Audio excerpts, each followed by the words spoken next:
nos últimos 20 dias, eu fiquei dizendo essas mesmas coisas para mim, antes de poder falar a vocês. E há pelo menos, três modos de olhar que Deus deseja que nós tenhamos. Nós olhamos tantas coisas durante o dia, nós enxergamos tantas coisas, mas possivelmente as coisas que Deus gostaria que olhássemos, às vezes nós desviamos o olhar por uma série de motivos. E eu gostaria de mostrar a vocês três coisas, três lados que Deus deseja que nós olhemos. E esses olhares podem fazer toda a diferença entre aquilo que somos e aquilo que nós poderemos ser. Entre aquilo que somos como homens e mulheres, como filhos e filhas de Deus, e aquilo que nós poderemos ser como homens e mulheres, filhos e filhas de Deus. Não tenho nenhuma dúvida em relação a isso. O primeiro dos olhares é que nós devemos olhar para cima. Devemos olhar para cima. Quando nós olhamos os registros bíblicos que falam de Nossa Senhora, principalmente aqueles que estão ali no Evangelho de Lucas. Depois vocês leem esses versos, capítulo 1 inteirinho praticamente. Falam ali, registram ali as experiências e as vivências de Nossa Senhora. Mas uma das coisas que Maria sabia fazer de forma ótima era olhar para cima. Ela sabia que o projeto que a desafiava naquele momento era um projeto divino, era um projeto que nascia no coração de Deus. E uma coisa é certa, meus irmãos e minhas irmãs, tudo aquilo que começa no coração de Deus funciona. Tudo aquilo que nasce no coração de Deus dá certo.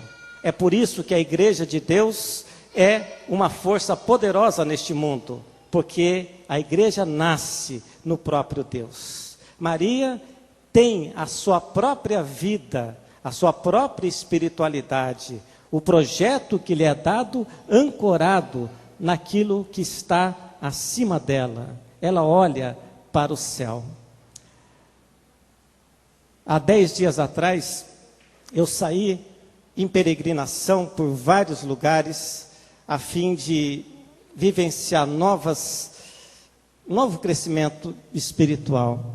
E há 2 domingos atrás, de madrugada, bem de madrugadinha, era 1h30 da manhã, eu estava subindo o Monte Sinai. Era um momento muito especial da minha vida. E também porque era, naquele domingo, o meu aniversário. Uma oportunidade significativa que Deus havia me dado. Mas também uma experiência formidável. Porque enquanto eu estava subindo, 1h30 da manhã, estava muito escuro, gente. A escuridão que eu nunca havia visto igual. Mas quando eu olhei para o céu, também nunca havia visto um céu tão estrelado quanto aquele. Era como que um manto de estrelas. Coisa tão bela, tão bonita, que nós não costumamos ver diariamente. E eu ficava olhando para aquelas estrelas e subindo aquela montanha. E quando mais eu olhava para as estrelas, para aquelas luzes, mais eu sentia vontade de ficar olhando para o alto. Mas eu tinha que caminhar, eu tinha que subir, e tinha muito medo de tropeçar. Estava escuro, muito escuro, e eu fiquei pensando que essa é de fato um pouco da condição humana. Nós olhamos muito pouco para o céu e olhamos demasiadamente para aquilo que faz com que nós tropecemos.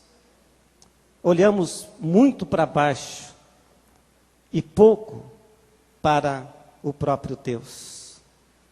Temos muito cuidado com os lugares onde pisamos, mas desviamos os nossos olhos daquele que nos guia. E quando subi aquela montanha e olhava para aquelas estrelas, eu fiz um pacto com Deus. Eu não iria tirar os olhos daquela visão celestial. Muitos dos nossos problemas acontecem porque nós perdemos a capacidade de olhar para Deus. O salmista diz assim: ergo os meus olhos para os montes, de onde me virá o socorro? E ele mesmo responde: o meu socorro vem do Senhor, que criou os céus e a terra. Maria sabia para onde olhava, e por mais dificuldades que ela pudesse estar vivendo, passando e presenciando, os olhos dela estavam fixos naquele que era socorro seguro. Para onde devemos olhar? Ou para onde que estamos olhando? Acredito que muitos dos nossos problemas justamente acontecem porque nós não olhamos para o lado correto. Os seus olhos, os meus olhos devem estar completamente voltados para aquele que é maior do que nós mesmos. Para a estrela que brilha e que ilumina a cada dia, a cada momento, os nossos próprios passos. Se eu tenho medo de tropeçar, é porque eu não estou olhando para aquele que é maior do que os meus tropeços. E eu quero desafiá-lo a deixar de olhar para baixo e contemplar as mesmas coisas que Maria contemplou. O projeto que Deus deu para ela era absurdamente grande. Mas ela sabia que se estivesse com os olhos postos, firmemente colocados naquele que é maior do que todas as dificuldades, ela conseguiria. Há uma segunda maneira que Maria nos ensina a olhar. E lá, nesse texto em Lucas que eu disse para vocês, mais especificamente no verso 38, depois de ser desafiada por Deus para ser a mãe do Cristo, ela diz assim em resposta: eis aqui a tua serva.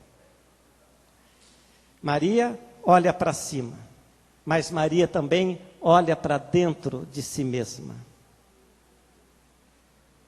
Essa é uma outra grande dificuldade que todos temos, de olhar para dentro de nós mesmos, de olhar para dentro daquilo que nós somos, de perceber aquilo que somos. E Maria se percebe como serva. Ela se percebe como alguém que está pronta para o serviço, para o cuidado, para a diaconia. Ela se percebe como alguém que deseja, ainda que serva, fazer alguma coisa. E, portanto, ela se acredita potencializada para isso. O que é que você enxerga quando olha para dentro de si mesmo? Muitas vezes, boa parte de nós, quando olha para dentro de si mesmo, repete longamente, né, frases do tipo: eu não tenho valor, nada vai dar certo, eu não sei fazer nada. E uma das poucas expressões de Maria, mas suficiente, foi: eis aqui a tua serva. Ela se apresenta, ela se coloca, ela se doa, ela se põe nas mãos de Deus. E porque ela se coloca nas mãos de Deus, tudo vai ser mudado a partir de dentro, a partir do interior dela. E essa é uma das outras lições maravilhosas que Maria nos concede. Toda e qualquer transformação, meus queridos,